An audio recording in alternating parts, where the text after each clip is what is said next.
Մանկական ժանրն ըստ Մշակույթի նախարարության գրքի եւ հրատարակչության կենտրոնի տնօրենի պաշտոնակատար գրող Էդուարդ Միլիտոնյանի ձևավորվել է Հովհաննես Թումանյանի եւ Ղազարո Սաղայանի ջանքերով, նրանց ստեղծագործություններով, հեքիաթների մշակումներով եւ թարգմանություններով դասագրքեր կազմելով։ 100 տարվա ընթացքում ստեղծվել են մեծ գործեր, սերնդափոխությունը կատարվել է համաչափ, սակայն այսօր կանգնած ենք լուրջ խնդրի առաջ։ Մեր փոքրիկ հարցումը վկայեց, որ պատանիներից ու երեխաներից շատերը չեն ճանաչում ժամանակակից մանկագիրներին, չեն ընթերցում նրանց ստեղծագործությունները եւ բավարարվում են միայն ծնողների գրադարանով, որը իհարկե շատ դեպքերում չի թարմացվում։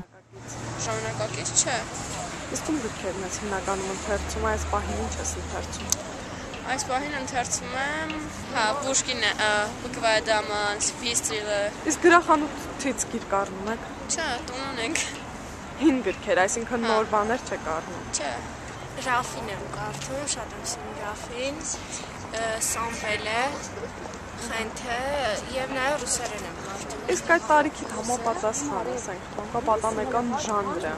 հետաքրքրում է քեզ։ Այդքան չէ։ Չէ։ Այսինքն չկան Հայաստանում գրքեր կամ գրախանութներ չես գնում։ Չէ, մեր տանը կա։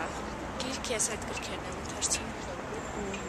Մեր օրյա գրողներին չեք ընթերցում։ Չէ։ Ես ժամանակակից եվրոպական գրականություն, Վերբերի, Զերկլը Կասանդրի կամ Ռայնա Զակազն եմ համացանցից եմ օգտվում։ Շատ կան, օրինակ ինքը շատ է սիրում, իմ տղան ինքն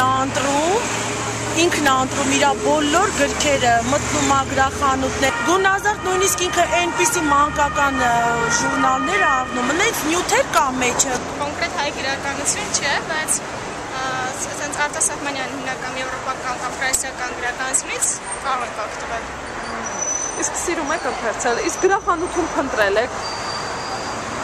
Հա, կան շատ, բայց հայերեն չեն։ Ռուսերենով ես շատ ապրամաններ եմ տեսել։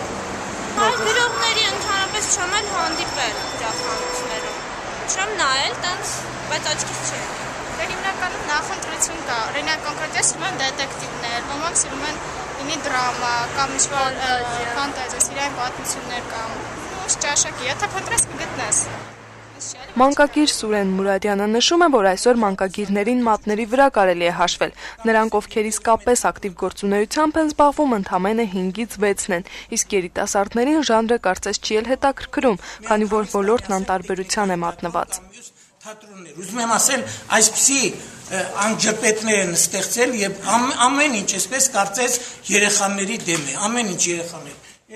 Վերջին 5-6 տարում շուրջ 30-ից 50 անուն մանկական գիրք է տպագրվել։ Պետությունը մանկական գրքերի հրատարակման համար մինչև նախանցյալ տարի տարեկան տրամադրում էր 15 միլիոն դրամ, այժմ 10-ից 11 միլիոն դրամ, սակայն գունազարդ գեղեցիկ գրքեր ստեղծելու համար այս գումարները բավարար չեն։ Որ երեխաների համար պիտի հրատարակվի շքեր, լավ գրքեր, իսկ նրանք պահանջում են հավելյալ գումարներ, որտեղ նկարազարդողին պետքա վճարես։ Եթե այսպեսի գիրք ես հրատարակում, նկարազարդում չկա, ուրեմն էժան է լինում, բայց որ նկարազարդում եղավ, արդեն թանկանում է, գունավոր տպագրությունը թանկ է։ Նրա համոզմամբ մանկական գրականություն ստեղծելու համար պետք է առաջին հերթին հոգեբան լինել, հասկանալ ինչ է պետք երեխային, ինչն է ուսուցողական, սակայն այսօր շուկան ողողել են անճաշակ գրքերով, ինչը վերահսկողության պակասն է։ Նաև ասեմ, որ մանկական գրքերը նաև բացի այն, որ տպաքանակը քիչ է, նաև շատ թանկ են գնահատվում, 1000 դրամից ավել։ Երեխաները ինչպես կարող են, ասենք, գնել այդ գրքերը, շատ բարձր է։ Կամ ասենք, եթե ուզում է թատրոն տանի, թատրոնի տոմսը 700-ից բարձր է։ Կարող է նա 4 երեխային միանգամից տանի, ասենք, տեխնիկային թատրոն կամ մյուս թատրոններ։ Մարզերի խնդրի մասին խոսելն ավելորդ է, 500 տպաքանակից այնտեղ գրեթե ոչինչ չի հասնում։ Վիճակը շտկելու համար մանկագիրն առաջարկում է ստեղծել մանկական հաղորդումներ, որոնք այսօր բացակայում են։